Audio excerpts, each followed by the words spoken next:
The Galactic Starcruiser, have you heard of it? You might want to take some notes because it's going away. We're going to talk about that. We're going to talk about the Eat to the Beat lineup that's been announced, so much more. Thank you for joining us tonight on ParksCenter.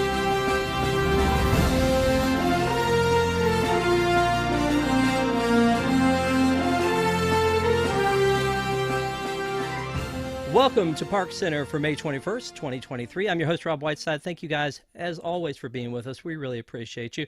To get some business out of the way first, if you have not already subscribed to this channel, WDWNT TV, please do. We would love to have you. And then also, please make sure to give this video a thumbs up as it helps people to find us. And before we get into the show tonight, I just wanted to kind of say, when this show started in 2018 by my good friend Ben as the host, it started as a spoof on SportsCenter. And I was thinking about that the other day, and it's really because, we as Disney fans, it's kind of like our team. And so we root for them when they're up, and when they're down, we're still there, even if we're mad at them, even if they close the Starcruiser, or we're up like they added happily ever after back, that kind of stuff. So that's what this show is all about. It's about the fandom, but I want to make sure that we do the best we can every week in making this show better and better. So if you guys have any suggestions, things you'd like to see, please let us know in the comments after the show. We would love to hear it. Also, if you have any interest, if you're in the Orlando area, if you go a lot to the parks, if you're in Anaheim, please hit me up.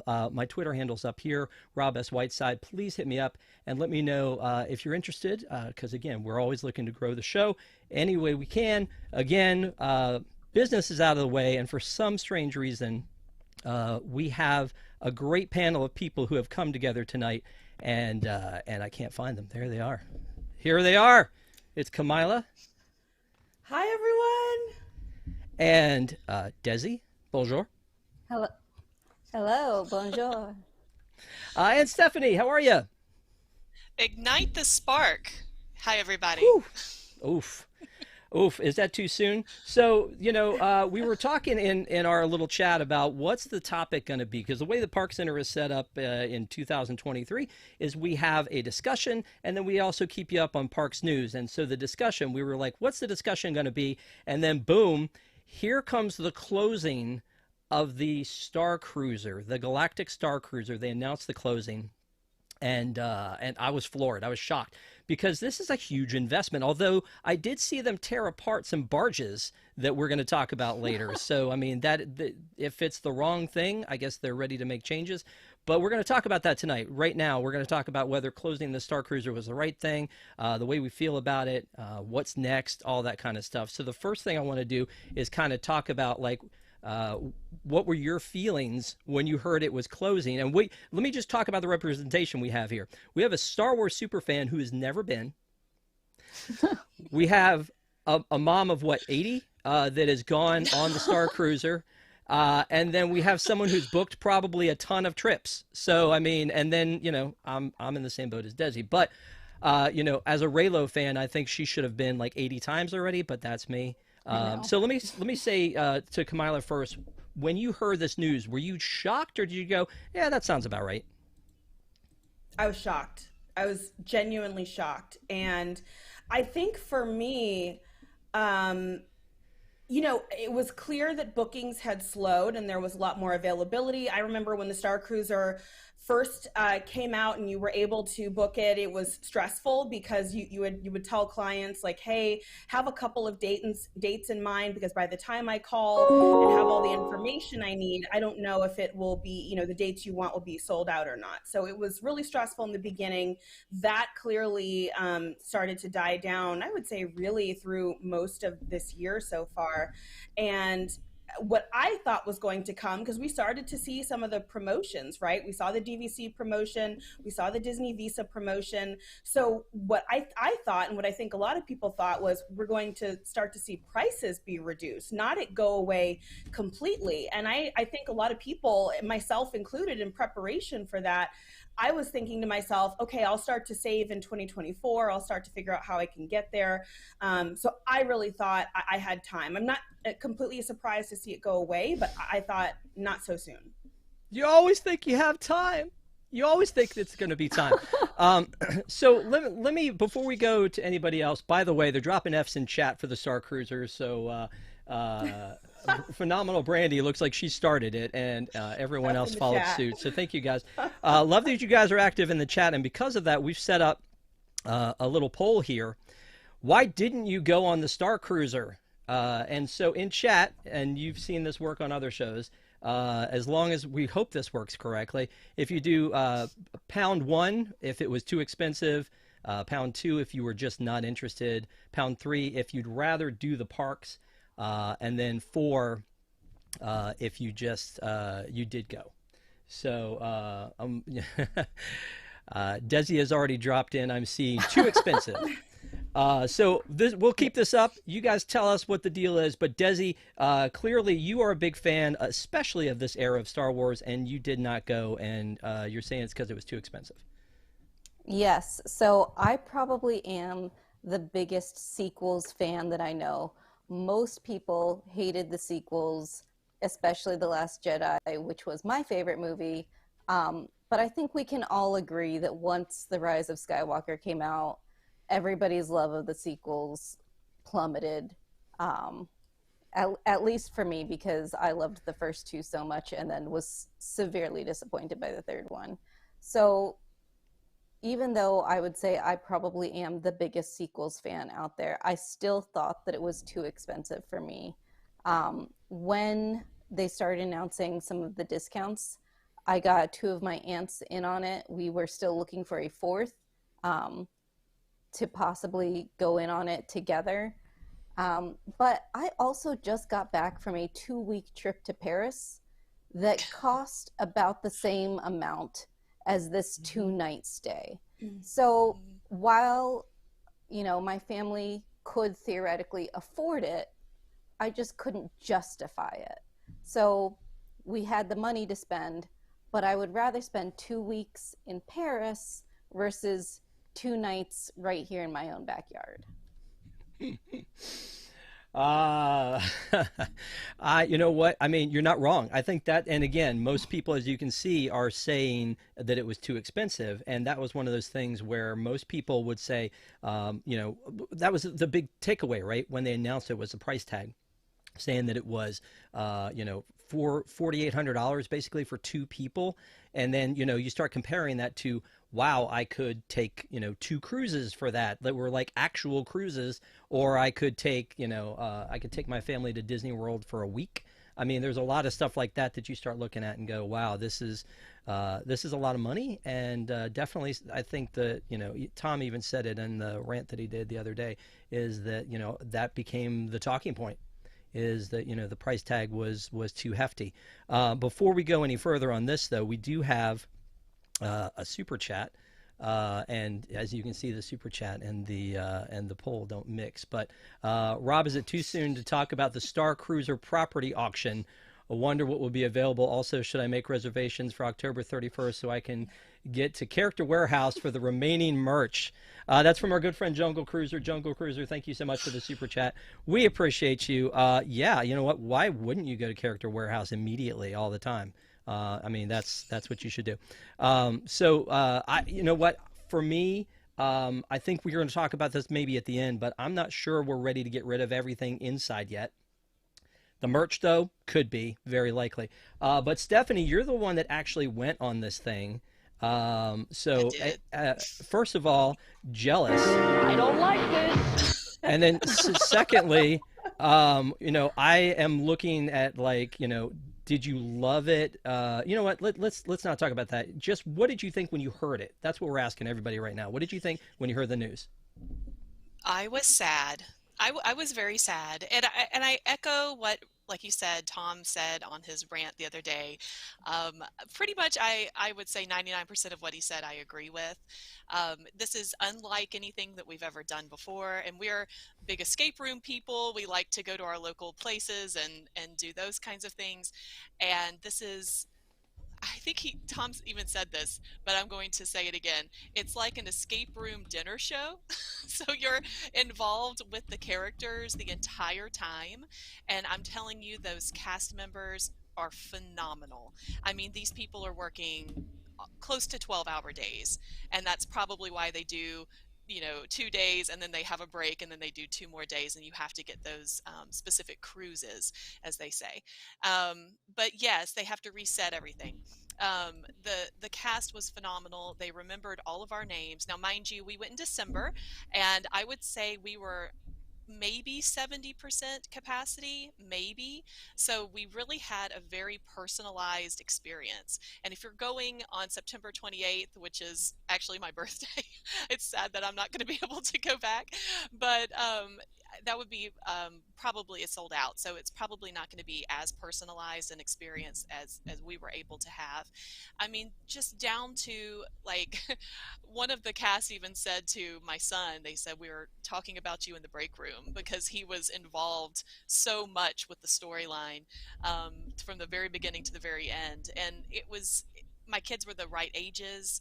I have twins that are 12, 8, and a 6-year-old, and then an infant who obviously just, you know, went around with me. But the other kids just ran up and down the stairs. They were always involved with everything, and because they chose different storylines, like the old choose your own adventure novels from our childhood, we were able to see pretty much all the storylines, which was really cool, and how they intersect and how they interact with each other. So I unfortunately, whenever I got the survey at the end of our stay, I did put that I was less likely to come back unless the story changed. And now we know that they were planning to change the story.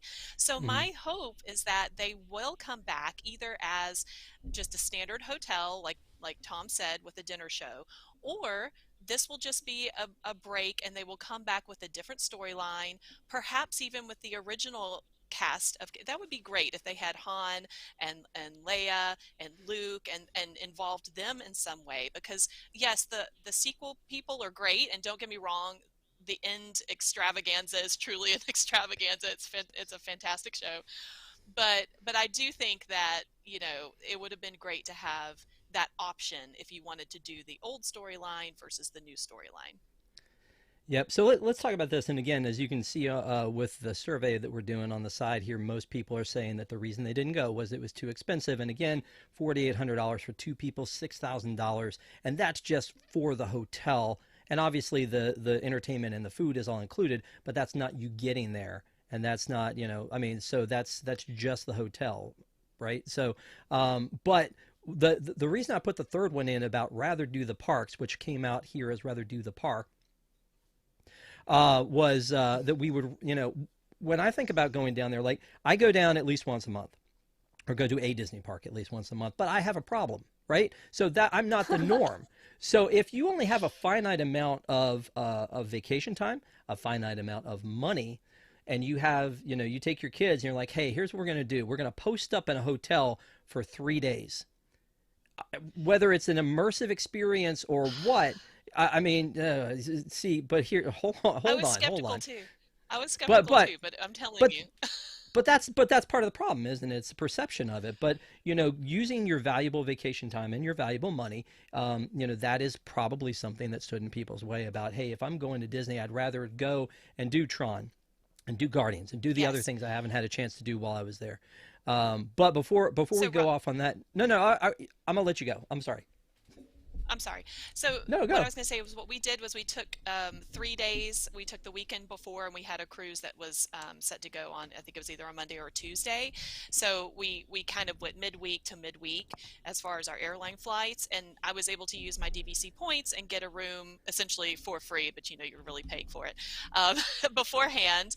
And so that was included. It would have been one thing had they said, yes, this is the price for 2 nights at this Star Wars hotel, but you get to stay, or you get tickets to the parks before or after for a couple of days included. That would have been one thing.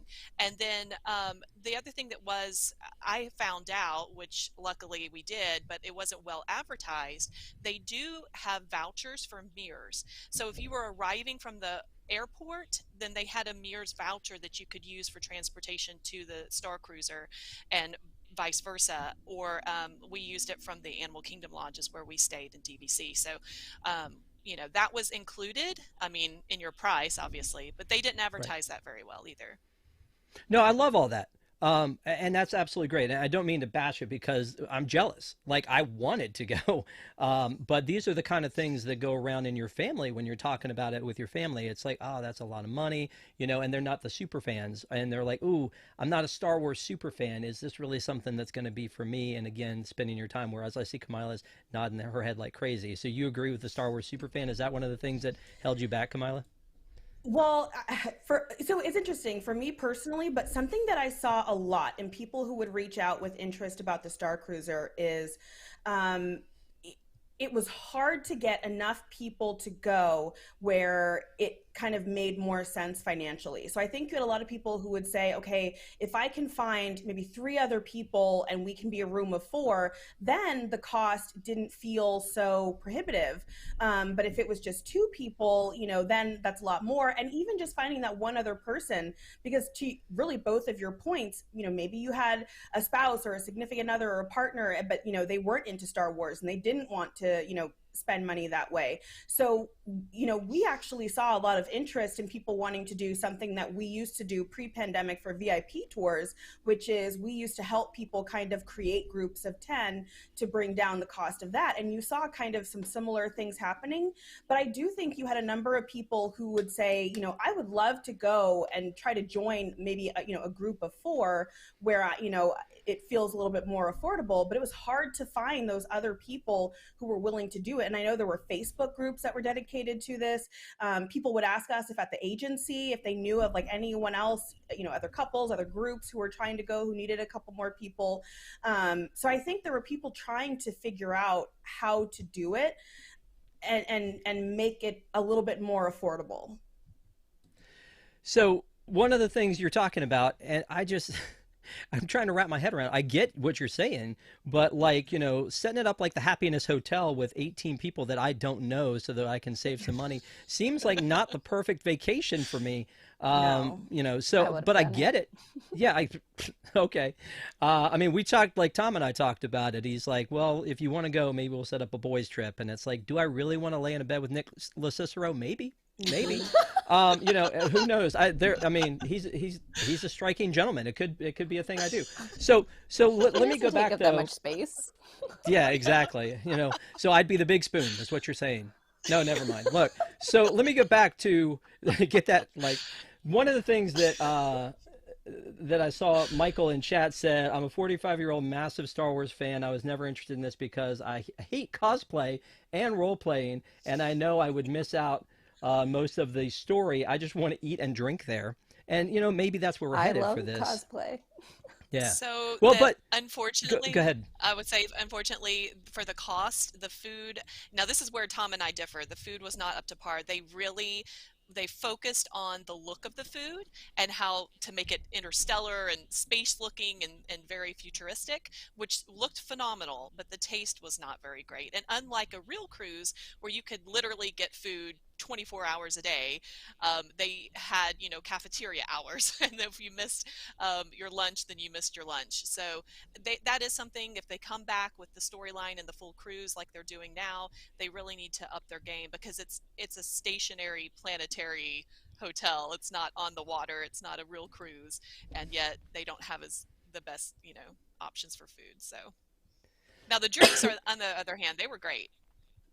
Yeah, and you know what? I think this comes into play with a lot of like, and going back to like Desi, you were talking about cosplay, and Michael was talking about, there are people who like to go and be left alone, and so for that reason, my sister-in-law never goes to Monsters Inc. Laugh Floor because she doesn't want to be that guy or asked a question or any of that stuff, or go to Primetime 50s because she doesn't want to be told to eat her vegetables or take her elbows off the table, or things like that. Those experiences that we have where the cast, on their end, they're like, we're bringing you into this. We're entertaining you. For her, it's like, no, thank you. And so, surprisingly to me, she said, yeah, I would do that. And I'm like, what? It's like you're 24/7 in that world. You are, Rob, but let me tell you, if you just stay in the atrium, which is their main area, you will see and interact with all of the people. You don't have to actually pursue any of the storylines. You could literally be an observer and you could see the different things that are happening and understand what the story is. Gotcha. Well, okay, so let me get back to what I was talking about my thought process about rather do the parks is that I feel like, and you guys tear this apart. I feel like this would have been a better experience. I know you have the day excursion to Batu, but if it was somewhere else, because since you're inside the entire time, you could have put this in Chicago. You could have put this in Vegas. I don't know, Universal, Halloween Horror Night, Vegas. You could have put this anywhere else. It didn't have to be here because, again, going back to my thought is you have to make a choice when you go down there. How much time am I going to spend at Disney parks? How much time am I going to spend at Universal, especially now that Epic Universe is coming up? So to me, it was one of those things where like this could have been anywhere except for the day trip to Batu. So let me ask you again, Stephanie, as the person who's been there, how important and how big a deal was the day trip to Batu, and could we have done something else there? Short answer is yes. You could have gone and put it into Vegas. You could have done a hotel experience somewhere else. But there were certain things that you had to complete depending on which mission you have chosen, which route you have chosen. And you had to scan or you had to go and talk to Oga's Cantina and get a little cue card kind of thing. And so there were some things that they had interactive with the Batu excursion point. But I will tell you, my kids were like, how much longer do we have here? Like, let's get back over because I want to go release R2K, whatever the guys, whatever the thing was called. And so there were still activities, still interactions happening, even while people were on Batu, so to speak, on your excursion day. On the Star Cruiser, there are still things going on. Now, some of them were not integral to the overarching storyline. There were a lot of MacGuffins, as they say, little things that don't really interact with the main plot, little subplots. Right. But it was something that you could take, like you said, and do it in a different city. Well, and again, I mean, it gives you another opportunity because I think back to the Eisner days and the worldwide expansion of Disney and them talking about putting ESPN clubs in every city or Disney Quest, look it up, kids, in every city, and then really kind of expanding those things to other places. Because as much as I loved Disney Quest, it was another one of those things where like I've already paid for my park ticket and I want to be in the parks during the day, leaving the parks early to then go to Disney, downtown Disney at the time, and spending more money for a family of four to go to this, when I'm burning money because I'm not using that in the parks and I'd rather be in the parks. So again, I would have loved it if it was in a different place. Let me roll this back because Desi, when you were like cosplay, like what did you have ready to go for this trip that you were going to do? And like, I mean, obviously you're disappointed that you didn't get to go, but did you already start like making all your cosplay clothes and were you ready to do this wholeheartedly? I've already got my cosplay outfits for both Rey and Kylo because I've done them both. I've done Rey for Dapper Day and I did Kylo for Star Wars Galactic Nights. So I feel like I was the perfect target audience for this. I love cosplay. I love Disney. I love specifically the sequel trilogies and Rey and Kylo. And I have enough, where I could afford it. It's just that the money, because my husband is not as crazy as I am about it, that he's like, there's no way. And so it was a struggle for me to find two people willing to go on this with me, and we still hadn't found a fourth, and we were talking about it, and I thought when I came back from Paris we would be able to find a fourth, and then this happened. So I guess it's just never going to happen now, and I'm very sad. How dare you wasting all of your money on Paris when you could have been giving it to the Star Cruiser? I mean, really, it's just unacceptable. I don't really know what else to say other than that. So one of the things that I want to roll back to is that we wrote an article back in April of 2017, 6 years ago, that says that there was a survey going around about wanting to be in a would you do a Star Wars themed experience? And the price that they were throwing around at the time was, as of right now, the experience would be priced at roughly $900 to $1,000 per guest. So we seem to have missed the mark on that one, and it was obviously much higher than that, but I think all of us were kind of like considering that, like $900 a guest for a 2-night experience that sounds reasonable, especially if the food's included and you have, a half a day or a quarter of a day or whatever on Batu, and that sounds like a good deal. But $4,800, I'm not great at math, but that's $2,400 a person. That's $1,200 a night. That's definitely missing the mark on, it's close. It's close, but it's such an extreme price for that I think, again, as you can see by the survey, most people said that was the problem for them. So it's been 6 years, and yet after 18 months, it's going to be closed. Kamila, like, when was the last time you heard of somebody giving up on such an expensive project that quickly? And again, maybe it's not the end. Maybe this is a reboot. But when was the last time you heard about that? The first thing that came to mind was the NBA experience, which I don't think was anything near as expensive as this was. But I really like your point earlier, Rob, around, did they need to build this in Florida? Did they need to put this attached to another Disney park? And it reminds me of what Universal is doing potentially in Las Vegas by putting, some kind of, Halloween Horror Nights themed venue in Las Vegas, which I really think, that there's a lot of potential there. But with this one, what's really tough is I didn't predict that it would go away this quickly. I thought we would surely start to just see some lower priced voyages before we would see it just go away entirely. I think the fact that they are getting rid of it, to me, the way I would speculate is, one, I think this thing had really tight margins. And I think for the number of cast they had supporting it, people, the voyages were just not selling out. And so they got to a point, I would guess, where they were losing money. And Disney is, not really in a place where they can do that when you consider the fact that the parks are subsidizing so many of their other businesses that are also struggling, right? i.e. streaming.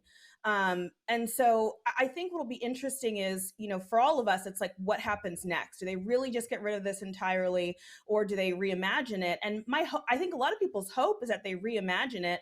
Maybe they move it to, a different, I don't know, Star Wars era. Because I did hear that feedback a lot of, I'm not interested in the Rey and Kylo, but if it was, Darth Vader, something like that, I think there were more people that would be interested.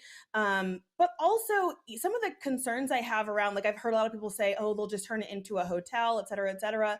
But my understanding, and Stephanie could definitely answer this better than I could, was it was backstage. Technically, it was like a place that was kind of harder to get to, and then also the rooms were smaller than even like what you might see in a value resort. So, and then keep in mind, it's also only currently for, priced out or built out for 100 people.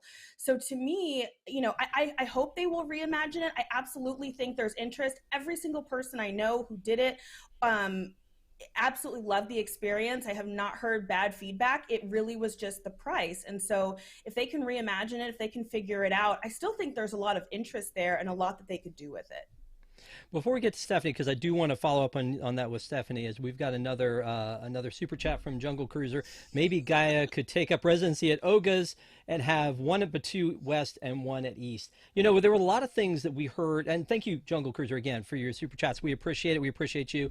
There were a lot of talk about, like, and I know Tom mentioned a lot of this, but I've seen it in other places. There were things that would have been great for the land of Batu that got taken and put in the hotel, the Starcruiser, instead. And so I feel like, Gaia and that dinner show was probably one of them that would have been in the parks, because we desperately need some kind of a themed restaurant, themed to Star Wars in the parks. And so, if they open it up as a hotel, and if they keep it as Star Wars, maybe that'll be something that anyone could make a reservation for and go over and see. So that would be a plus. But let's get back to what Kamila was talking about, and that Stephanie, you might be able to answer on top of that. But in addition to what she just said, I want to ask you also, I heard the beds weren't very comfortable. True or false? I don't really think it was that big of a deal.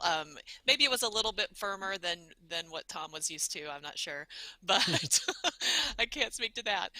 Yes, the rooms themselves, I agree with what Kamila's saying. Like the square footage is a little bit smaller, but of course, because we had so many people, we were required to get the larger room, and I felt like there was a lot of space that in that that one captain's level, whatever it's called, suite level thing, that was underutilized, and they could have had 8 people to a room like that instead of 6, because that would really bring down your cost if you could sleep on a couch bed or something like that. But yeah, I could definitely see them saying, okay, we're going to open up the dinner shows, even if they keep it as the full immersive experience. I could totally see them opening up to say, okay, you have a 7 p.m. dinner show, or you have a 5 p.m. dinner show. You have to take the shuttle, the transport to the Starcruiser and back from the entrance to Batu. And let me tell you, that entrance alone is, I can't, it's so simple, but it's so great. They pump in the music. You're the only ones walking back there. It's just, I can't explain how cool that entrance is actually to Batu. You're just making me sad how happy you are right now about having done this. Like, I'm just I'm just really thinking, I'm going to make Did a you prediction, also hear Rob. the part? No, go ahead. What? No, I'm sorry. I was gonna say just also the part that she had like the captain's suite. I'm so jealous of you, Stephanie. They made me. Okay, well, anyway, so because we can't split up the kids. So what I'm trying to say is I'm making a prediction that I really don't think that they're going to just take this completely down. I don't think they're gonna let it just rot. I think they're going to repurpose it in some way. Maybe they do dinner shows, because let me tell you, there is a section, and again, they could do this while people are there. For you have like a badge or something to show that you're just there as an excursion for the dinner show, something to that effect. But we were in our 5 p.m. seating for dinner, like a cruise, and we were all in that middle section. There were tables on either side of us that had nobody ever. And I'm telling you, like, not even the middle section was full. So that's what I'm saying. Like, we were maybe 70% capacity at the most at the very end show. Like, you could see how many people came out for that. And then, of course, they had a second dinner showing, so seating. So I'm feeling like they could really make some money back if they just open that up to everybody. But yeah, I hope that it comes back, and I hope that they do revamp it, and I hope that they bring down the cost, because I've also said that too. They're going to price themselves out of it, and it sounds like they really did. Yeah. Look, before we go on, we have another super chat from our super chat queen, Rosita. Thank you so much for the super chat. She said, "Hello, Rob, and great looking panel." Wait, Rob and great looking panel? So I don't. Okay, we're good. Of course, you're talking about the Starcruiser. Love to have seen it. Not surprised it's finally coming to an end. Knew it would, just not so fast. Thanks for what you do. Thank you so much, Rosita. We appreciate you and everything that you do for us. So thank you so much. And again, just a reminder that we have the poll over here. If you guys haven't voted in, I would love to see it. They're only 2% to I did go. That's really kind of speaking volumes, isn't it? So here's another thing I wanted to kind of pose to this panel is that what was the beginning of the end? Like, again, going back to Tom's speech on it, is that, we saw that they started to lower the prices. We saw that that they were canceling bookings, that they were cutting the dinners back. But Kamila, like, how long ago were you like, uh-oh, this thing looks like it's in trouble? Was it when they went, DVC gets discounts? Is that when it happened, or was it way before that? I mean, you just stop seeing people reach out and inquire about it. And if I think back to like, really, when did that start to happen? It's tough, because I feel like, to be honest, 2023 in general has absolutely been slower, and especially recently. And I know, we'll talk more about some other changes that are coming both for this year, this summer, and then even for next year that are huge. But I think Disney realized that they had to change course overall when it came to the parks, because the tickets were high, and people were just starting to balk at that and say, that's too much. And so if they were saying that about just going to the parks, they were absolutely going to start saying that about an experience like this that felt so specific. Yeah. All right, so let me ask this question, and I'll start with you on this one, Desi, because there are a lot of fandoms. I feel like you have at least a couple. But there are a lot of fandoms out there, and I think a lot of people thought this was the test to see if we could do a Harry Potter hotel. Could we do a Haunted Mansion hotel? Could we do Okay, well, calm down. We're gonna go to Desi first, and then we'll come around to you guys because she looks less sure than you guys do. But one of the things is, because this has quote unquote failed, and I'm not really sure if we can call it that yet, as much as they gave up on it. But do you think that this means that we won't see those things coming to fruition? Um, I would probably be shocked. I do think that it probably would have been more successful if it was the original trilogy. I understand that I am in the minority of the Rey and Kylo stans. Um, and also, I know from the Reylo community that some people were upset because Kylo was not acting like himself in this scene because he was the aggressor towards Rey, which, if you watch the movies, she's always the aggressor towards him. So I I hope that that's not the case, that it will stop other experiences like this from happening. I'm personally not a Harry Potter person, but I could see how a Harry Potter experience like this could be successful. You can't even meet Harry Potter in the parks at Universal. So I think maybe even if they had not made the specifically sequel trilogy and just went generic Star Wars, come experience live your own adventure, it might have been more successful because a lot of people did have a bad taste in their mouth from the sequels. Yep. So let's go to the Yes We Can crew, starting with Kamila. You do think this can happen? Talk to me. The only thing I will say, I don't think Disney failed with the Galactic Starcruiser. I think that Disney could figure out a price point for the Galactic Starcruiser. They couldn't Fair. do or provide the experience they wanted to provide at a price point that Star Wars fans and Disney fans, because there are absolutely people who I think did the Galactic Starcruiser just because they're a huge Disney fan, and this was something so new and so unique. And I think Stephanie is a testament to like really what I saw across the board. People who did this experience enjoyed it.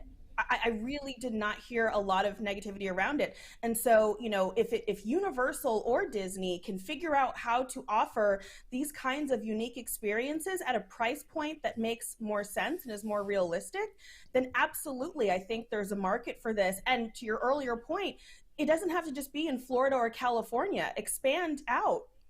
I think Yep. there's a market for that too. Yep. All right, Stephanie. I will second what Kamila says. They already have a ball experience for Harry Potter in Houston. If anybody is interested, you can look it up. But yes, so I think that if they had, like you said, done the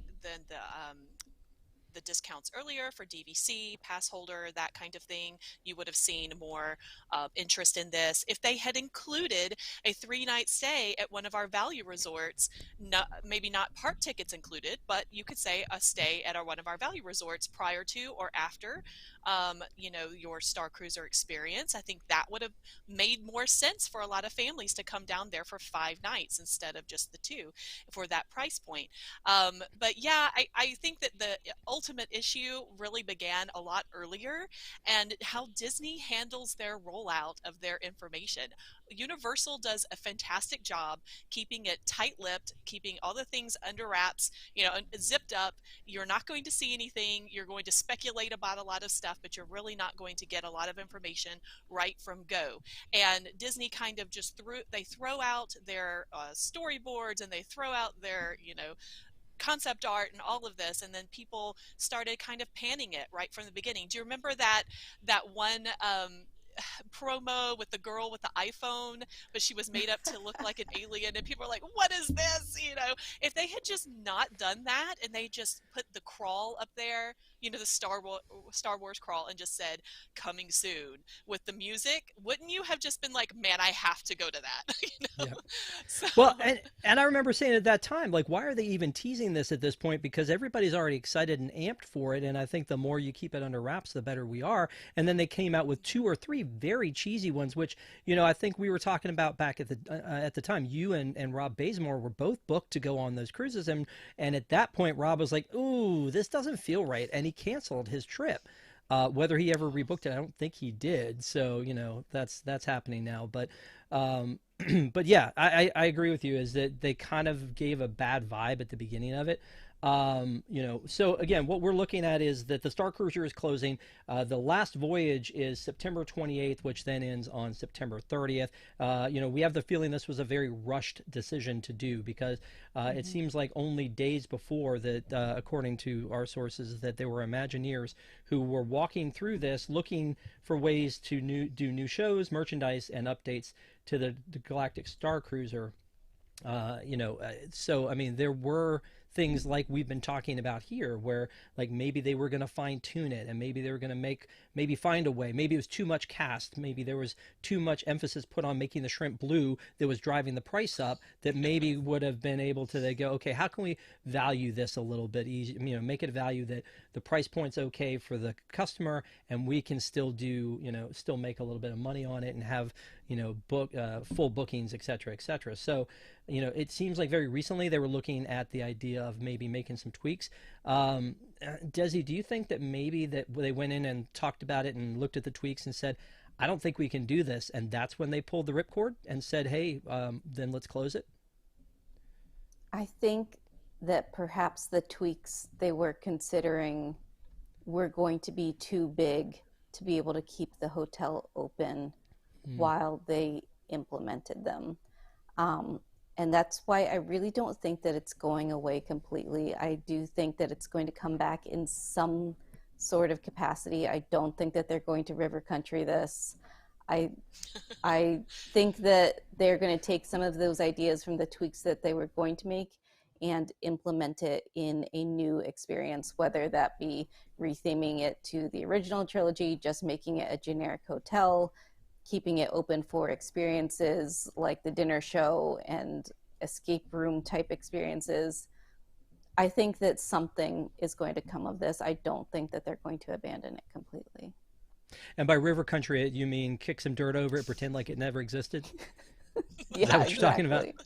Let's take a look, because I don't think we looked at it before. This is what a regular room looks like, not the bougie room that Stephanie had, but this is what a regular room would look like. So just imagine me and Nick, like too, Rob. imagine me and Nick snuggled up in that one bed, and then maybe Tom in one of those berths up there.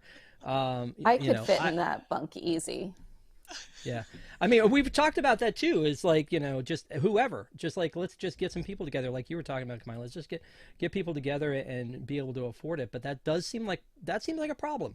If that's what it takes to be able to have a vacation, that seems like a problem, which, you know, there are a lot of little problems like that when it goes back to the Disney machine. But the one other thing that I wanted to talk about with this is that the schedule is now is that everyone who is already booked on a cruise from now till the end of time is being, so when they announced this, they paused all new bookings. They're going back and finding those people, and they're going to find them new places to stay, and they're going to give them 50% off. Which, you know, the first thing Tom Corliss does is he calls me and goes, you screwed up. We should have booked one. And I'm like, well, of course, you know, hindsight 2020, we should have booked one, and we would have gotten it half off, and we would have been able to get on there.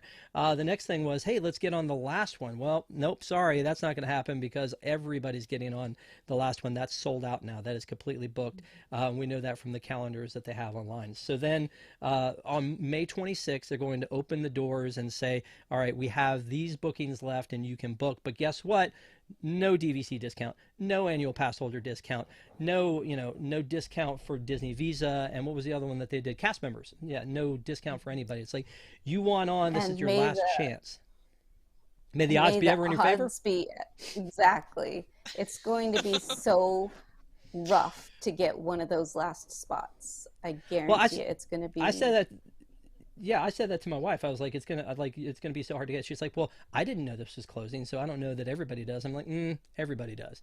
Everybody knows it's closing. Everyone who wants to go, yeah. They announced this the same day they announced this. They announced the Lake Nona, which we're not going to talk about because it's not specifically parks, but the Lake Nona, Florida cancellation. And they announced the Disney Plus thing where they're pulling off all of this content off of Disney Plus. So on that same day, well, guess what? Disney was trending. No question as to why. I mean, it was all of it at the same time. Most people were talking about the Star Cruiser, but some people were talking about Lake Nona, and some people were talking about the Disney Plus content. But that was a bunch of announcements to just drop, and just it was almost like they just lit the building on fire. This is like let's let it burn. Yep. You know, we got all this stuff, and we'll just get it out of the way, and now we'll go And to then the next step. Fantasmic And the next day.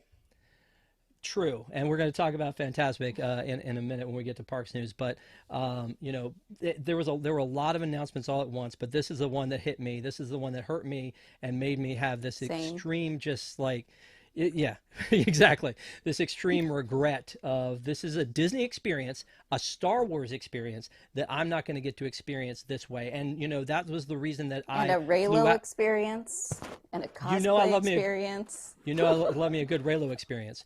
But they were, you know, when Batuu opened up originally in Disneyland, I went to the Disneyland one because it was open first, because we have a tendency with Disney especially to water it down as we go. The best experience you're going to get is right when it opens, and I'm sure that was the truth. I know you said it, Stephanie, for, you know, maybe it was a little different when you actually got to it.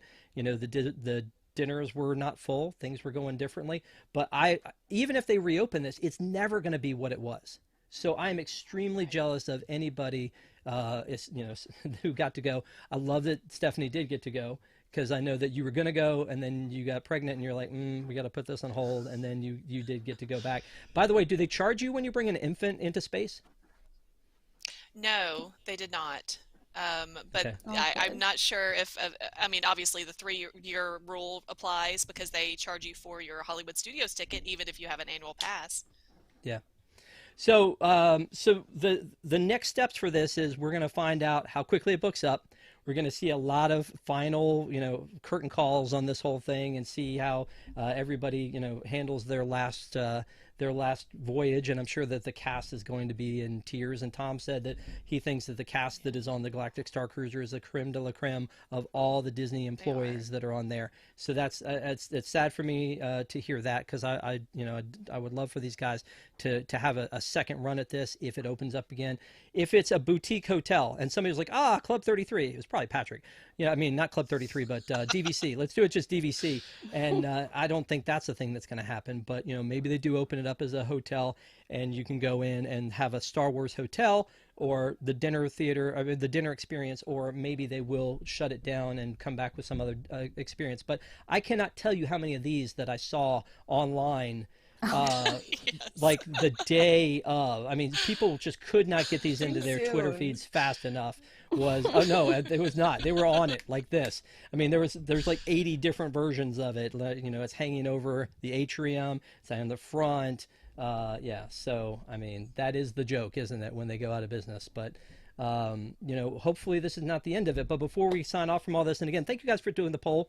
There it is, doing the poll. It looks like most people it was because it was too expensive. So Kamila, to your point, maybe they'll repackage this, keep that in mind, and come back with something else that would be a better price point for this, because it was such an interesting challenge for them to put together, and a bold move for them. It won them an award for a theme park experience. It was outside the box. It was brand new, and I think it could have gone either way. It really could have. It could have been the best experience anybody had ever seen, changed the industry forever, and it may still. But you know, right now we're in a retooling phase, and it'll be interesting to see what this comes out on the end. So let me get final thoughts from you guys on this one. We'll hit a commercial break, and we'll come back with Parks News that we're going to run through Sports Center style. But let me start with you, Desi, on final thoughts on the Starcruiser. I am so sad, and I have so much regret that I never got to do it. It is crazy, crazy, crazy expensive. And as someone who is their perfect target audience, for me, who lives here, I don't even have to take an airplane to get there. It's just too much money. It's crazy. And I hope that this doesn't stop, you know, these kinds of experiences from existing in the future. I just hope that it's retooled and reswizzled in a way that makes it more affordable for the general public, or just, you know, be able to experience some kind of Star Wars adventure in a unique way. So I'm very sad, but I don't think I'm going to be able to fight the crowds to try to get in on May 26th. Okay, Stephanie? Yeah, I agree with Desi and Kamila and pretty much everybody here. I don't think this is going away permanently. I think that it's going to be retooled somehow and it's going to come back in some capacity. So have heart, have faith. But I do feel like if you are able to get to do it and you have kids, or even if you don't, but if they're in that, 8 to 15-year range, that's a perfect age to bring them. Don't think that kids are not going to be enjoying what's to offer, what the offerings are. They absolutely are. And yes, the cast members, it makes more sense, Rob, like you said, to have it in a different location or to additionally add it in Las Vegas or somewhere else, because these cast members are phenomenal. Not only do they have to be great, have great stage presence and memorize lines, but they are improvising so many hours. They are improvising and they're having to remember people's names, and so it's really a phenomenal job that they do. And I don't know, maybe they, in order to keep them happy and to keep them well paid with what they are required to do, they just priced out the consumer. So maybe there's a way that they can retool the story and be able to still have those experiences, but at a different price point. That's what I'm hoping for. Yeah, for sure. Kamila? In honor of May the 4th, I actually bought a lightsaber. And the reason I bought that lightsaber is because it was my first one ever. I didn't have one before, but I was like, you know what? I want to do the Galactic Starcruiser. And I had almost convinced my dad to do it with me. If my dad will do it, we'll get enough people. But even him, like we could have done it. And so I'm choosing to kind of agree with Stephanie and Desi that I think this is going to come back. They're going to figure out how to make this work. And if anything, the part of me that is a glass half full type of person is I think they stopped it earlier so that they could have more time to turn things around and get it to whatever it needs to be so that it's ready to go, maybe in time for 2024, early 2024. So, that's what I'm going to choose to believe, is that they're going to take a couple of months to figure some things out and it'll come back. The other thing is, in a worst case scenario, if it doesn't, all of that special merch that only people who did the Starcruiser had access to, maybe the rest of us will finally get access to it. And because I don't think a lot of people realize, if you do the Galactic Starcruiser, you actually got a link to a special part of Shop Disney that only Starcruiser guests had access to, where you could go and shop special merch. And I was always so jealous of even just that. So here's hoping, at the very least, we get some really cool merch that opens up. So you, me, Jungle Cruiser, headed to the character warehouse, clean them out, sell it on eBay, and make $1 gajillion. I cannot believe you wasted your money on a lightsaber. That is horrible. Why would anybody? That's ridiculous, Kamila. I mean, wow. Awesome. Well, thank you guys for having this conversation with us. Thank you guys for taking the poll. We're going to be right back with a lot more Parks news. So please, everyone, don't go anywhere. We'll be right back with more ParksCenter. Stay tuned.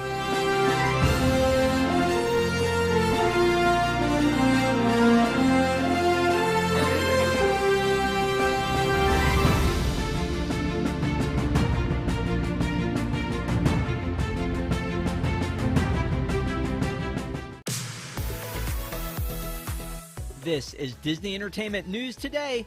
I'm Rob Whiteside, and here now are the top Disney Entertainment stories. For the latest in Disney Entertainment News, watch Disney Entertainment News Today, hosted by Rob Whiteside. From movies and series news to stage shows, books, video games, and more. New episodes drop every Tuesday on WWNT.tv.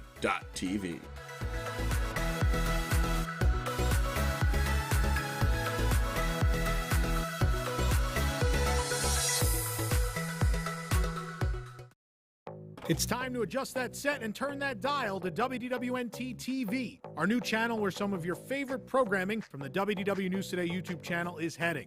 If you want to continue to see Boxed In on Fridays, ParksCenter on Sundays, and as well our Thursday night comedy variety show WDW News Tonight, you'll have to catch them at their new home, WDWNT TV.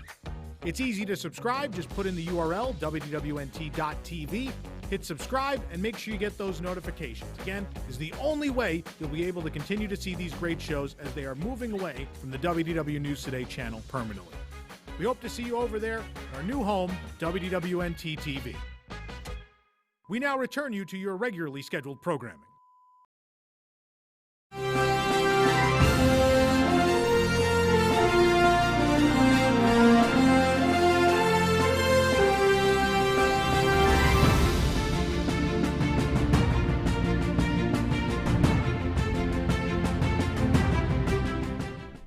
Welcome back to ParksCenter. Thank you guys again for being with us. If you have not already, please give us a thumbs up as it helps people to find us. We've talked about, we have Disney Entertainment News today.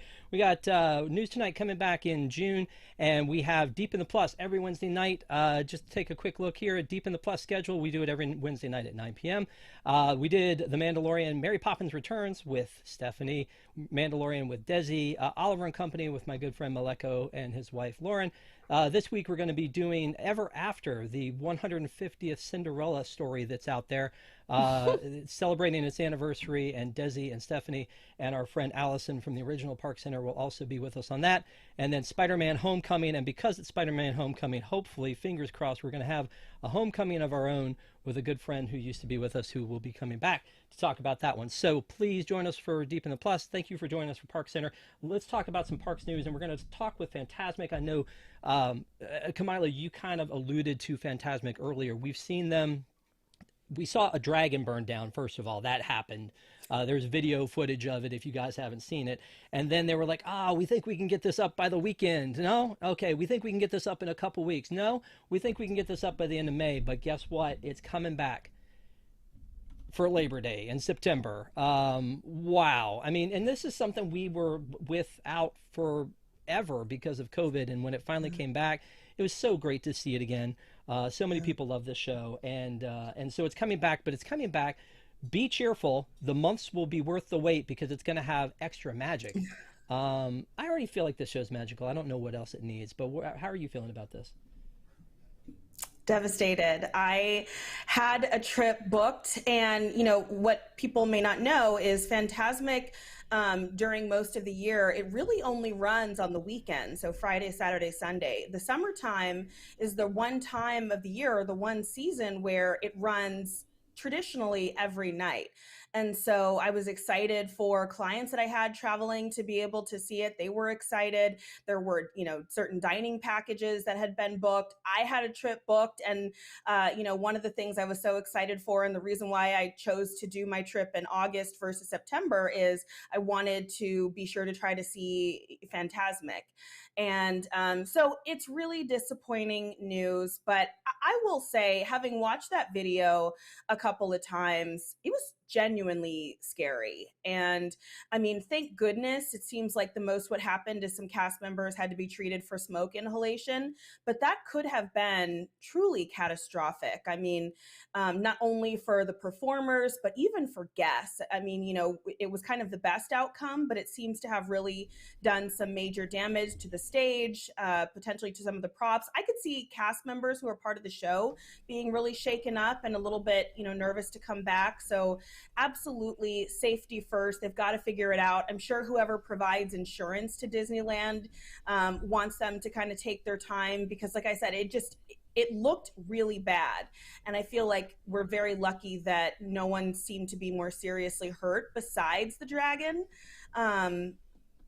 But, I'm disappointed. I'm sure Disney is disappointed. I'm sure if there was a way that they could bring this back sooner, they would.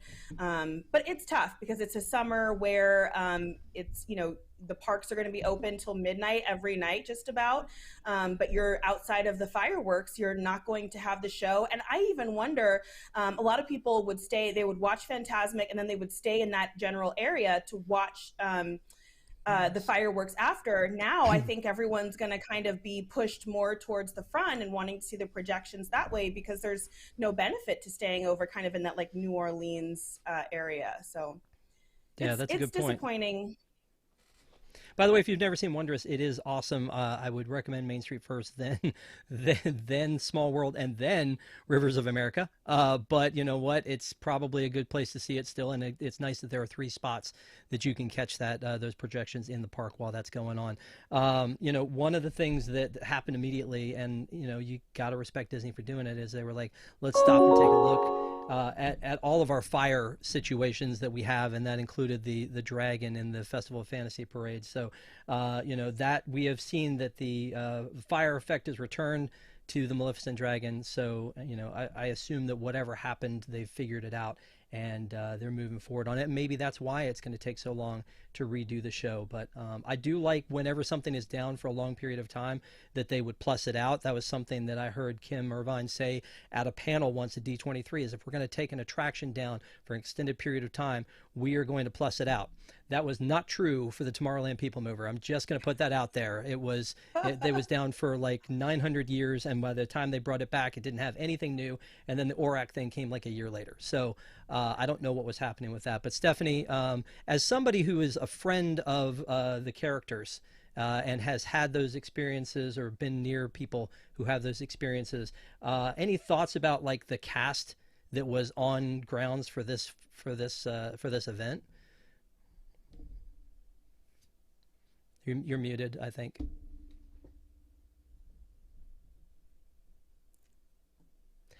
No.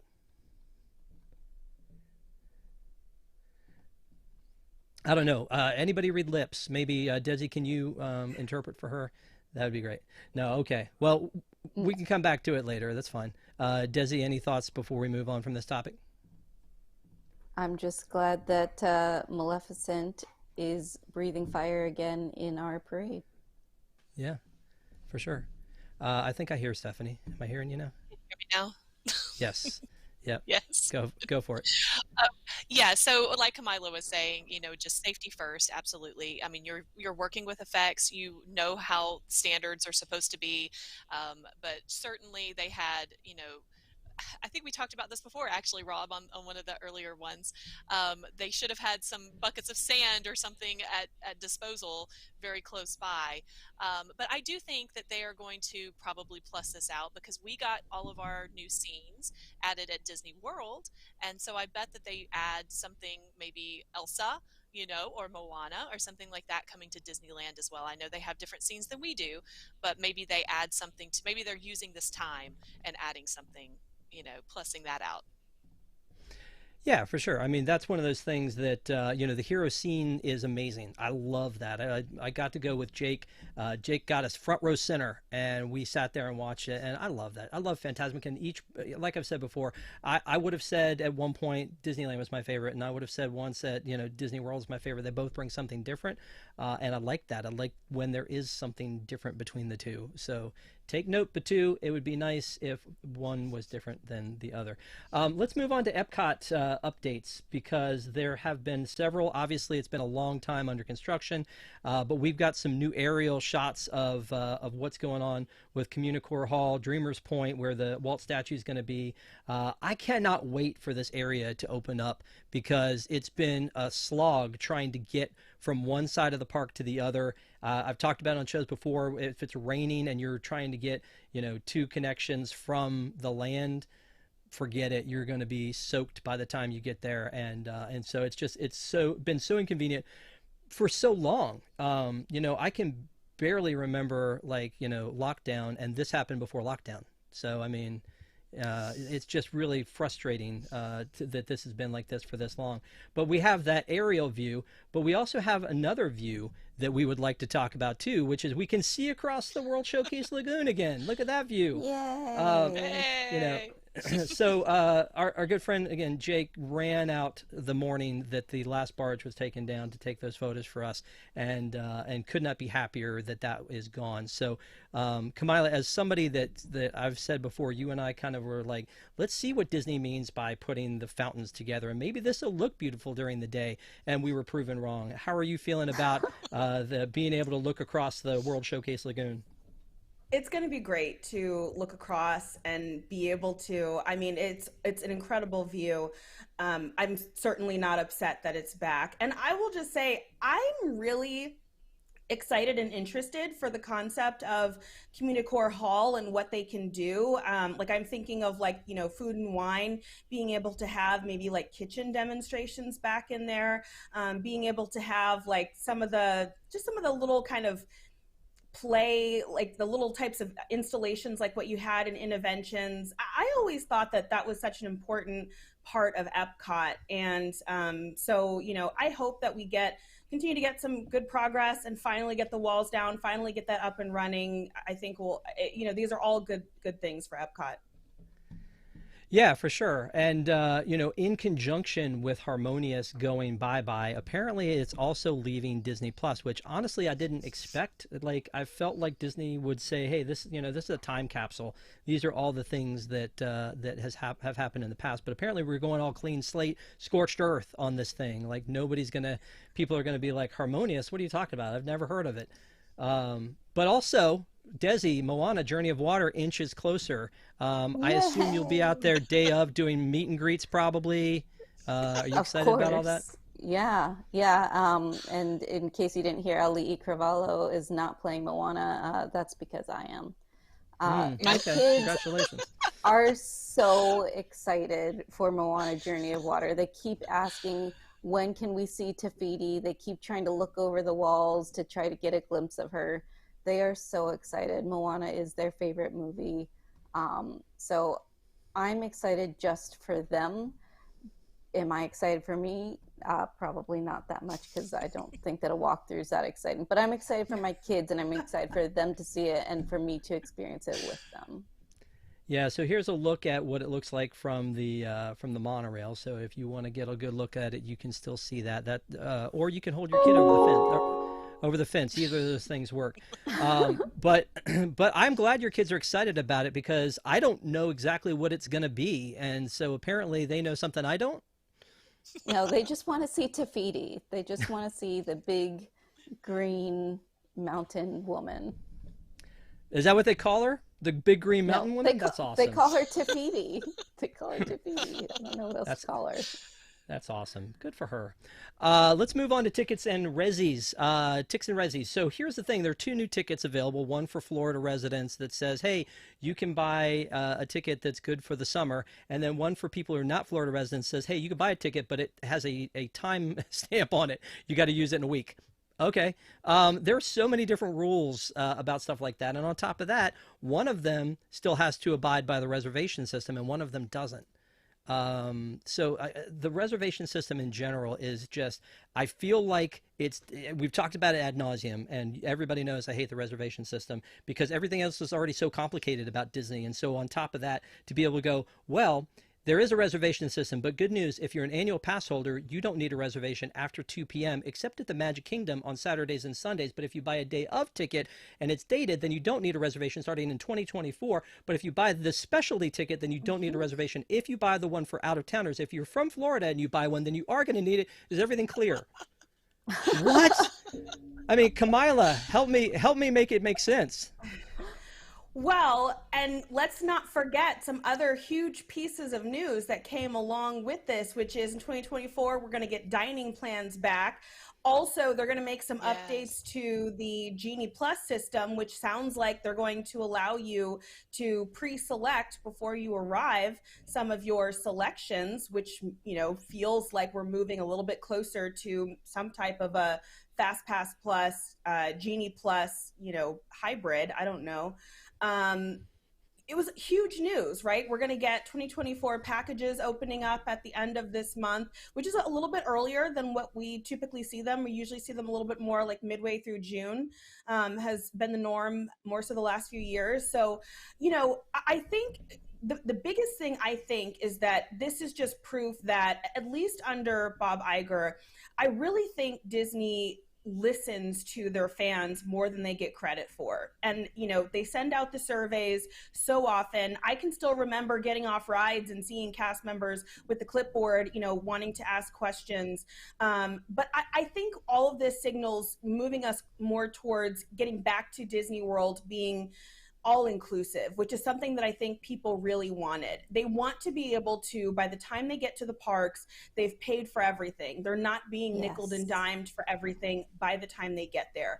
I think that for whether you are a seasoned Disney guest and you go, every year, multiple times a year, or whether it's your first time, it was really weighing on people, the fact, you had to make all these decisions leading up, and then you were still having to pay for dining while you were there. And anybody knows, even quick service can easily be $100 for a family of four.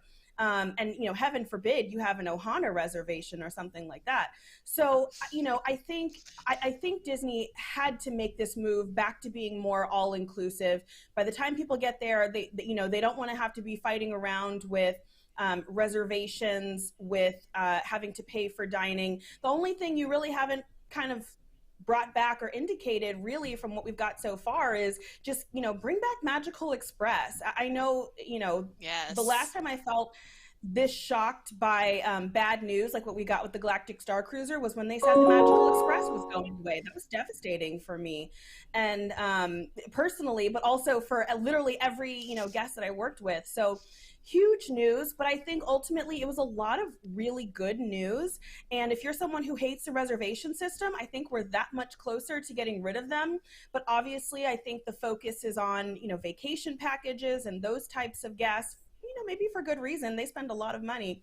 But at least for them, I think we're getting much closer to being back to all inclusive.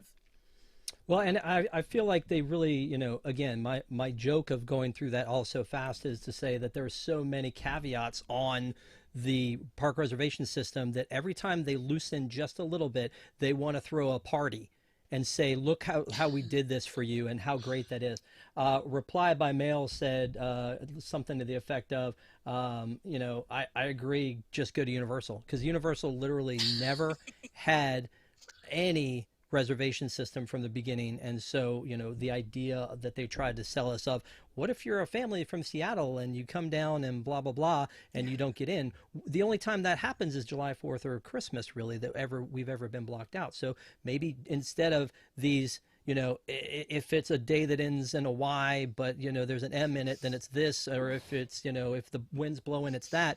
Maybe just go ahead and only do it at the holidays. But I feel like nickel and diming us on the whole reservation system. They just need to pull it. That's when I'll be there also celebrating in the party. These little things I just think aren't enough. But Stephanie, before we go on, I know you had some stuff you wanted to talk about on this topic.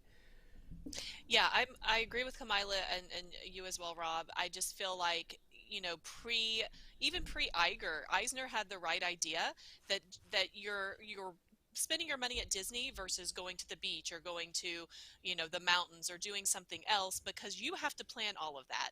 And you go to Disney and it's all taken care of for you. You're inside the Disney bubble. You're transported from the airport to there and back. So I feel like that hopefully is the direction we're going. This 4-day 4-park experience ticket where you don't need park reservations for that. It's interesting because they're just going to count the number of tickets. They're not going to say, oh, well, which park are you going to on your 4 days, because you can only go to one park per day. So you don't need a reservation for that. So it is possible to go without a reservation. And the other thing I would say, as far as Disney, knowing where you are. But the other thing I would say is that I want them to bring back Park Hopper. If you're paying for that extra park hopping ticket, you should be able to park hop at 8 a.m. You could go to Cinderella's Royal Table for breakfast and park hop directly after that over to, Hollywood Studios or something. That's what I think. And waiting until that 2 p.m. mark or 1 p.m. or what have you is kind of ridiculous. So Yes. I understand how they did it at COVID, but that needs to go away. Yeah, no, I agree with you. Absolutely. Yeah, the park hopping thing is ridiculous, especially if you're an annual pass holder, because they didn't make them cheaper because they wouldn't let you park hop. They made them more expensive and said, say thank you. We gave you annual passes back. Say thank you. So yeah, it's ridiculous. Really quickly on that point, because I just literally, it's funny that Stephanie mentioned park hopping, because I was thinking about that, because if you look at the summertime 4-ticket promotion, not the Florida resident one, but the one that non-Florida residents can book. it doesn't include park hopping, and it specifically states that.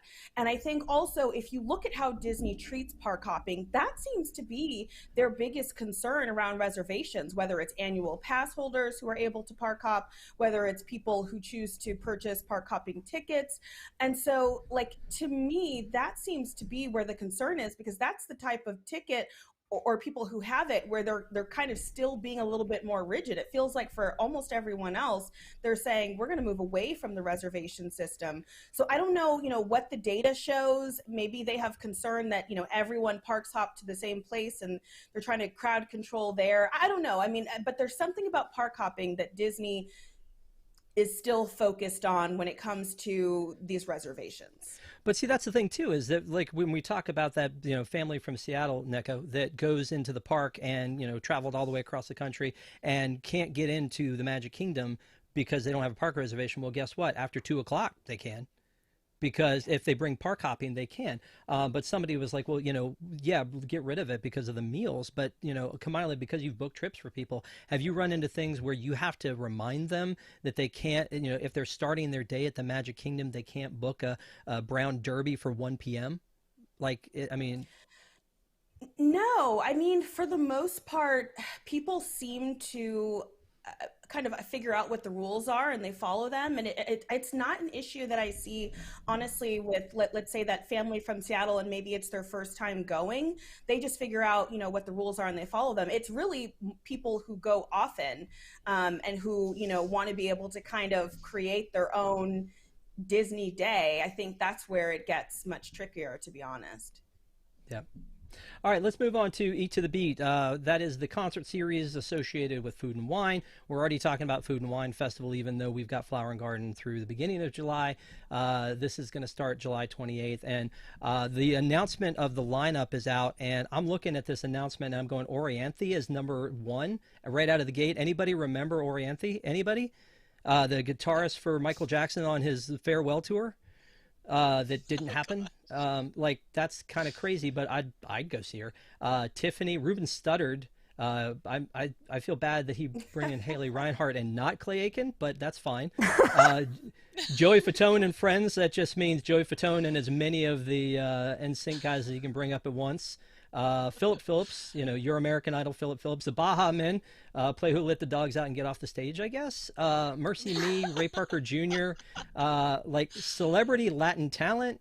I don't know. There's some cool ones, but Boyz II Men is a staple. Sugar Ray is a staple. Air Supply. Big How Bad. do you just Voodoo skip Daddy. over 98 Degrees? You know why. You know Sugar why. Ray. Yeah. But they've also announced the dining packages for Eat to the Beat, which I think is one of those things that, like, if it's an artist you really love, Desi 98 Degrees, then maybe you do go ahead and you book a dining package. But, when you go to book the dining packages on this one, there are some, it's very similar to the Hungry Bear situation with Fantasmic, where you can book one at Le Cellier or you can book one at the Regal Eagle. What? Like, that's crazy The Regal to me. Eagle is one? Yes. Yeah. Yeah, that's the Hungry Bear of the East Coast. So, that's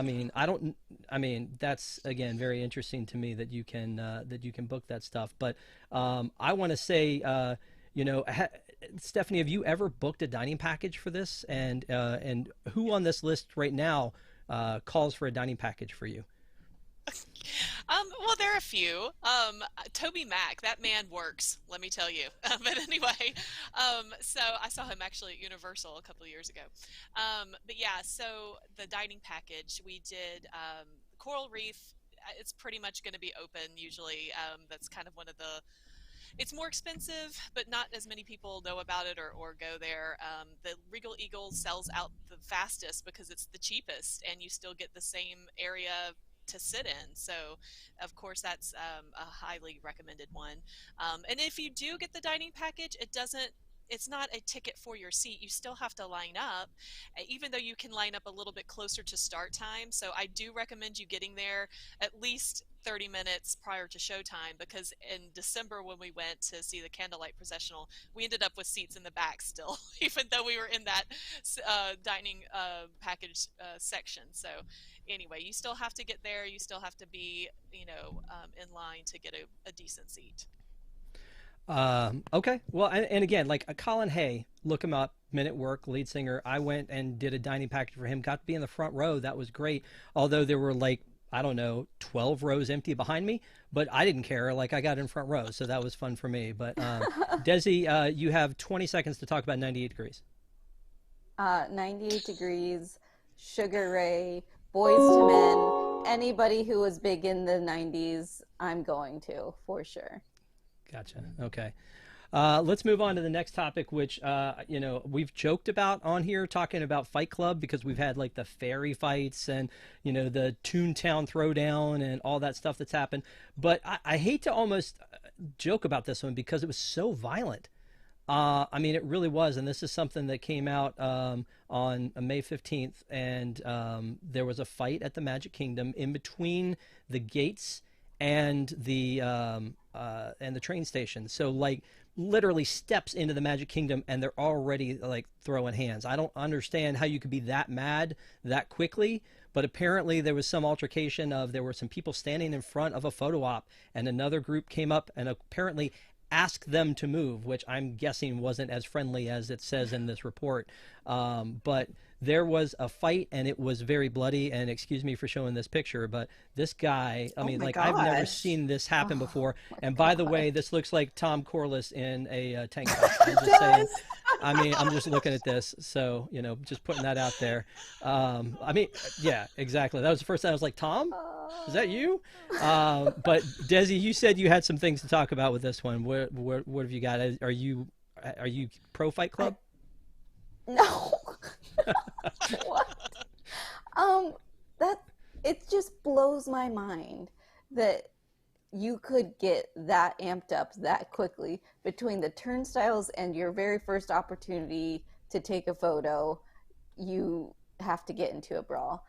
I will say, I went to Paris. There were times when, we're trying to get a picture with something with like nothing in the background, and my husband did ask someone like, hey, do you mind just stepping over? Just give us 1 minute to take this picture and then you can hop in. And had no problems. People were like, oh yeah, sure, go ahead. And then we like swapped cameras. So then we took a picture of that family. I don't understand getting this upset about a photo op. And you're at Disney. The idea of not having somebody in your background at all, unless it was during COVID, is not happening ever. So it blows my mind, and I can't believe that people got that crazy. Yeah, no, and that I only agree. 2 people got trespassed. Yeah, I mean, only and 2 people.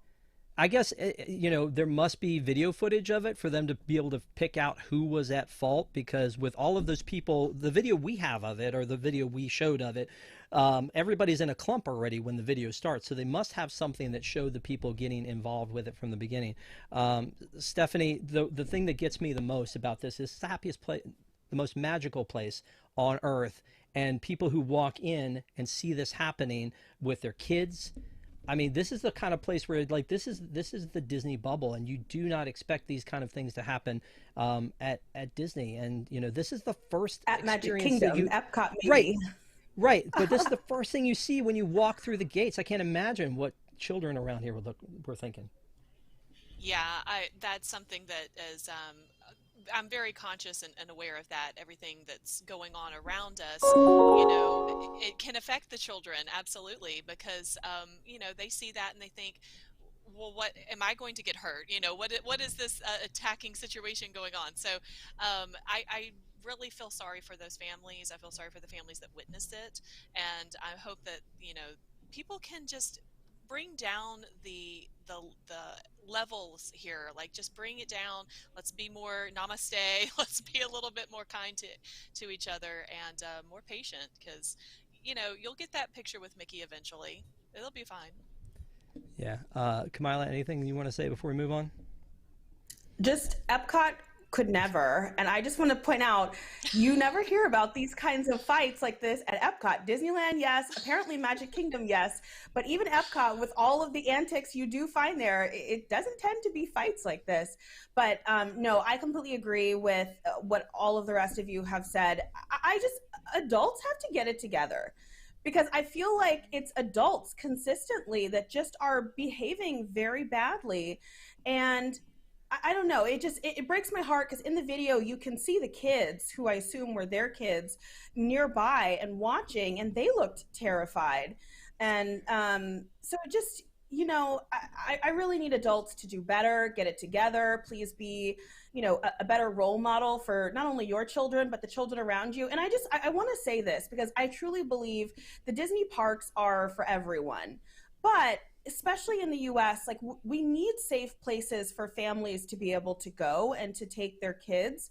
And absolutely Magic Kingdom especially needs to be that. So, I don't know. It really does get to me when you see all of this bad behavior almost exclusively always by adults. And I just need people to be better, like have respect for the place that you're at and for the people, who are around you and yourself. This is terrible. I mean, again, you're at the most magical place on earth. What could possibly be that wrong? You've already walked through the gates. You've already spent the money. Like that's not the thing. You haven't even gotten in line yet. Yeah, and I don't know if they were lining up for that Disney 100, but you could get that exact same thing about at the front of every other park, folks. I mean, it's not worth the fight. Sorry. I mean, if it was an Oswald meet and greet, look out. But I mean, but when it's something like this, I don't really see it. Let's talk about this VIP. Kinda. But again, we're talking about when they first walked in, and maybe they just came over from Steakhouse 71. You don't know. So talking about the pass holders. So this is one of those things that I think, Desi, you and I have talked about, the fact that it seems like sometimes the Disneyland pass holders get more perks than the Disney World pass holders. It's just, it almost feels like we're just lucky to be pass holders. You should count your lucky stars that we asked you to spend that much money, the down payment on a car every year to be able to, to come in the parks and park hop on our rules. Anyway, but I got to tell you, though, I am a sucker, and you know this about me, for a free magnet. I say free, but I love a magnet. And apparently there's going to be a Figment magnet. And I missed out the first time because I can't just drive up from Tampa or wherever to be able to get a magnet. So, I literally have thought in the past, like, how quickly could I get down there and get one of these magnets? But there's a new magnet coming. There's new pass holder treats, which I expect to see on your Instagram, Desi, immediately after they come out. There's also a new limited time photo ops and what is this other one? A place to cool off. I'm not really sure where that's going to be, but it says subject to availability, and of course that other some other discounts. So, I mean, is this enough? Are you excited? Are you do you feel seen as a pass holder? Giving me anything, even just a magnet, honestly makes me happy. And being able to have a pass and have friends get new passes is exciting. So yeah, anything they can do to throw us a bone is going to make me happy at this point, after it feels like we've been called unfavorable. They didn't even have passes available for the longest time. Anything at this point is going to make me happy and make me, appease me more than what they had been doing the past couple years. Okay. They were giving out magnets, but they were shipping them to people, which I never received, which I'm still salty about. Well, and the bigger problem to me with that is that you sent them to my house, and there are 4 annual passes in the house, but you sent me 1. I mean, like, come up off of that. You already had to pay for the postage. Just go ahead and throw in a couple more. I mean, I don't know. It's kind of crazy. But anyway, let's move on from that because we're running low on time. Plastic goods, because I can't get out of here without talking about popcorn buckets. I'm sorry, folks. It is definitely a problem of mine. But like, one of the things that I was hoping would come to Disney World is the 100 years Cinderella carriage, which was already at Disney World. Now, this is just basically the original Cinderella carriage popcorn bucket, but it's all silver and purple, and it's got that strap on it. But I'm going to need to have that. And then this thing for the Magic Key holders, which is just another ear sundae bucket or a cup that I don't want you to put ice cream in, but I want. And then here's this thing that and Allie, our good friend from Disneyland, got me one of these from Disneyland, but now you can get them here. So when I come back, I'm going to have to haul it. And yes, Desi, I see you're flexing your Cinderella coach that you have. This is the original, the OG. No, it's like not. Oh, Paris one. I'm sorry, we can't talk about Paris yet, Desi. Can you just wait for 2 more topics and then we'll talk about Paris? But yeah, I don't know. That bucket, the picnic basket, I mean, you know, I'm going to ask you, Stephanie, like, I'm sure you don't collect these things like I do, but the picnic basket's pretty awesome, right? Oh no, I want that one. I think that's cute, and it made so much sense in Toontown at Disneyland, because you had the turf area. We talked about that, how people are going to be able to put their mats down. I want the blanket too, because of course it doesn't come with the blanket. But now you're going to have to rope off a section in front of Grauman's Chinese Theater, where everyone can put their blanket down and eat their Baby Bell and drink their apple juice. You know, so that's what's going to happen now. Okay, and Kamila, any of these stand out to you, or am I just nuts? You're just nuts. Okay, that sounds about right. I mean, it is definitely a problem, but like the bowls are dumb, because like the ears fold down, and I don't want you to put ice cream in it, but when you put ice cream in it, it looks pretty. And there's a Magic Key one, and there's I think a Maleficent one, and there was a Disneyland one and a Disney World one, and so I'm that one I'm probably trying to fight off, but yeah, I definitely need that Cinderella popcorn bucket. So let's move on to the next thing, because Disney Decades, I feel like this is the most confusing line of merchandise that I think that they've had in a while. And this is for the Disney 100 years. And it starts in the 1920s, because that's when the company started, was in the 1920s. And there's all of this different merchandise. And I don't know that any of it looks great. Have any of you guys looked at it? And I know that I'm a bigger merch fan than most of you guys are, but when I look at it and I go, oh, okay, these are the offerings. What? Like, I mean, those Wonderful World of Disney Crocs, the shaggy dog stuffed animal, you know, it seems a little random. Now, I'm sure that Tom Corliss will be rocking these 20,000 Leagues ears, but I don't know. I don't know. Yeah, I don't know that I love any of this stuff, but any of it that stands out to you is either I'm missing the point, or it's really ugly. Stephanie, any of it? Does her dress change on the Loungefly? Does it move back and forth to where you can change it, bibbidi bobbidi boo style? That would make more sense if it did. And I love Cinderella, so it says it's lenticular. Yeah. Okay, so, that probably yeah. is true then. Yes, it makes that magical moment, you know, come alive. And why else would it be like that? Too would be the Exactly. question, right? Why would it be in there like that? So you would wear this, is what you're saying? I think it's cute. I would buy it for one of my daughters. You know, I don't collect Loungefly, but I think I would probably buy that for them for sure. And I like that they're having, you know, the movies that came out in the era. That's their focus. I don't know about the shaggy dog so much, as people might not recognize, but it's a good movie. But still, yeah, if they more heavily focused on the ones like Cinderella that came out, Snow White, you know, the big heavy hitters, it would make more sense for the eras. But you know, it's not terrible. It's not like what they came out with, the studio collection that we've talked about before. I think some of that is more of the adult version of merchandise that you can plant in your house and it can live there forever. Plant in your house and it live there forever. To the era of post-Walt, pre-Eisner, and right. What kind of merch is that going to be? Let's get some Awesome. Black Cauldron merch. Can't wait. Oh no. Well, I mean, again, like some of it, like none of it is right there for me. Like this one right here, this button-down shirt with that huge Wonderful World of Disney on the back. I don't know. Like this one, the Wonderful World of Color, that shirt's not so bad, but I don't know, like the Crocs. Looks The like Crocs seem like they're a Bimbo. lot. Yeah. And I those don't buy the shorts. Crocs unless they have the Mickey heads. I'm getting these shorts. That's what's going to happen. I'm going to get those shorts. It's going to be fantastic. And then back to the lenticular though that we were talking about. This looks like the other side of what that looks like. So maybe just it's the gown coming on, and that is kind of cute. I will give you that one. But this black backpack, this Loungefly, I think is pretty classic, like with the 101 Dalmatians on it. Yeah, That one's kind of cute. neat. I did love the first drop. The first drop that had the tower light, and I didn't get the tower light, and so I love lamp, and I didn't get to have it, and I should have gotten it when it was there. So one last question I have for you, and anybody can answer this one, but the Unified Collection, are we pro or con the Unified Collection? Because it's like they've taken all the characters and tried to make them unified. Now I know Jake's going, but Stitchy.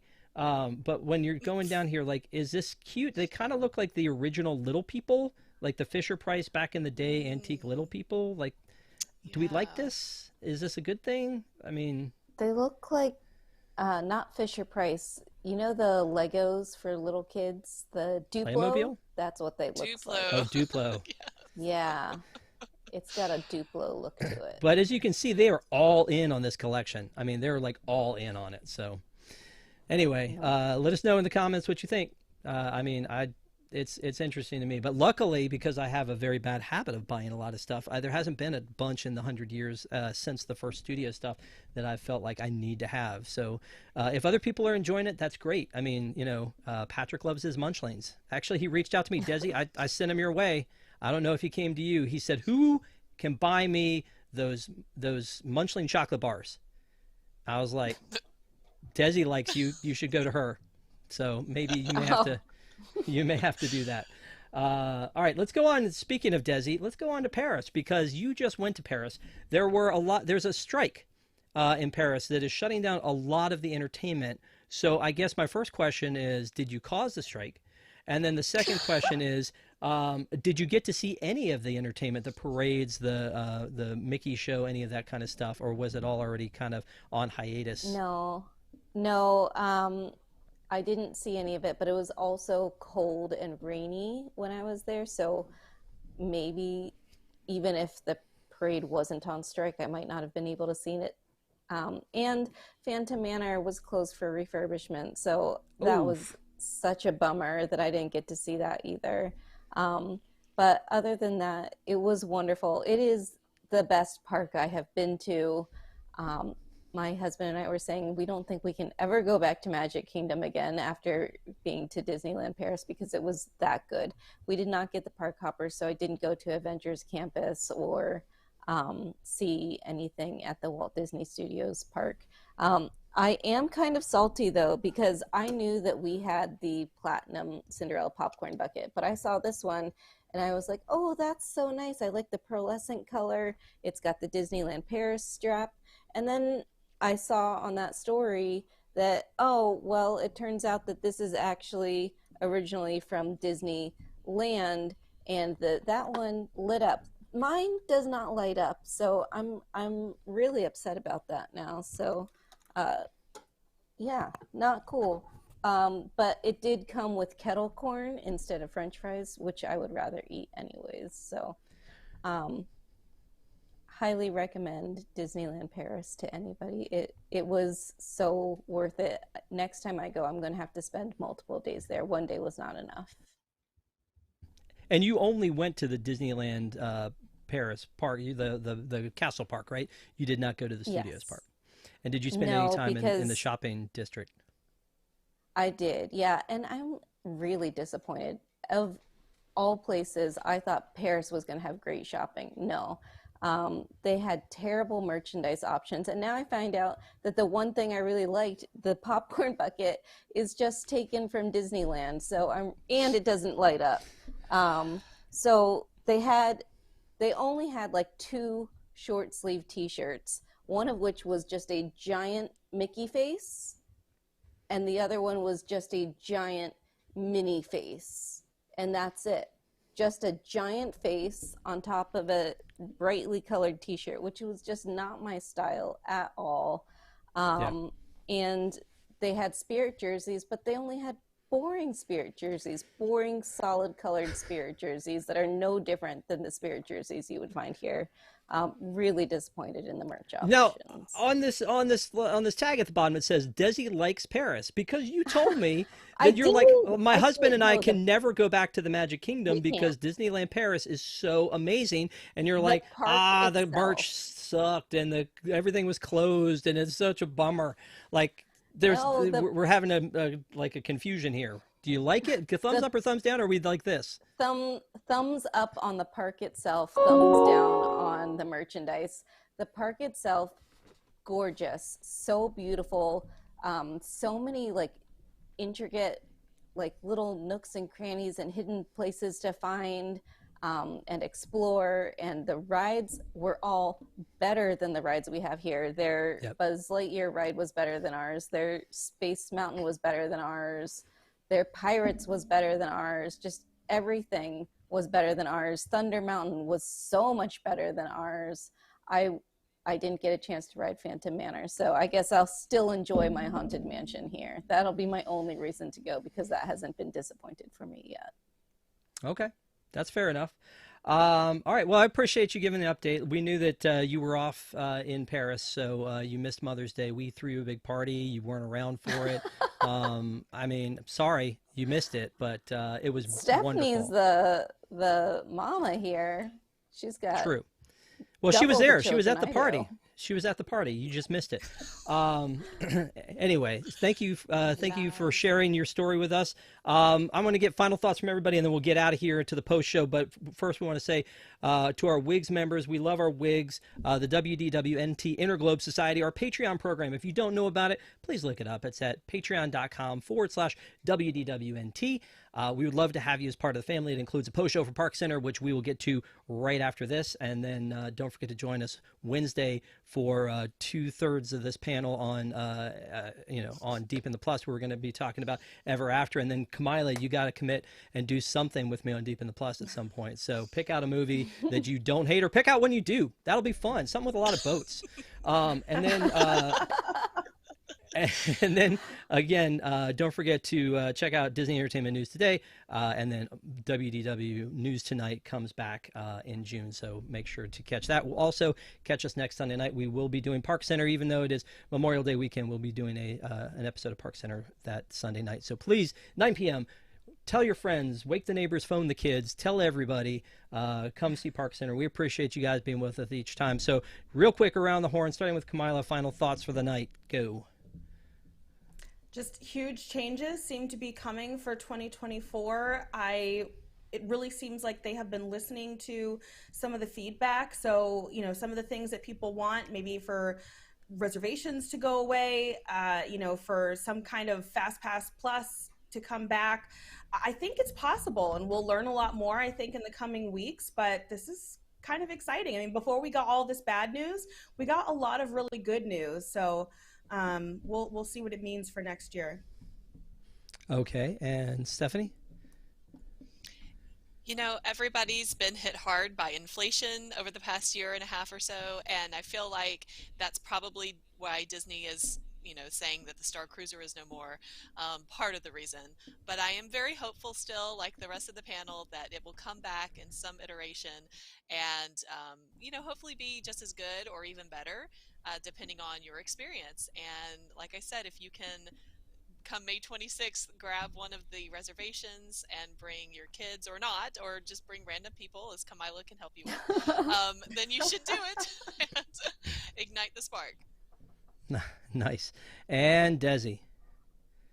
I forgot to mention that the drone show in Paris was amazing, and I hope that we can have some kind of drone show here, because that was super cool. Also, I'm really excited to talk about Ever After. And I didn't know Stephanie was going to be on, so yay! I'm excited to do a Deep in the Plus with you. Yeah, we suckered Stephanie in to do Mary Poppins Returns because she's a friend of Mary, and it was a great one. A lot of insights that we didn't know, Jolly Holiday outfit and such. So thank you for doing that. And if you guys haven't caught it, please do. But again, she agreed to come back and talk about Ever After. So it'll be interesting to see. It's an anniversary year for Ever After. So come watch it with us, and before Disney takes it off, because they're taking everything off of Disney Plus, this great service that they promised us. This is going to be everything. Not everything, but you know, I guess I'll never get to see how the John Stamos Big Shot series ended. Oh well. Awesome. Well, thank you guys for being with us. Thank you again at home for watching. We appreciate it. If you haven't, last chance to give a thumbs up for us. No, you can do it afterwards. It's fine. But give us your comments. Tell us what things we can do to make ParksCenter even better for you, and also you know, have a great week. It should be a good one. So we hope to see you soon. Take care. Have a good one. Later. Bye. Bye, everyone.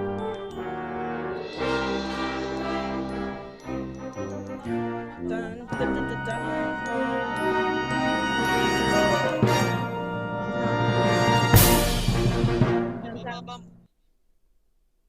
Always classic. I try.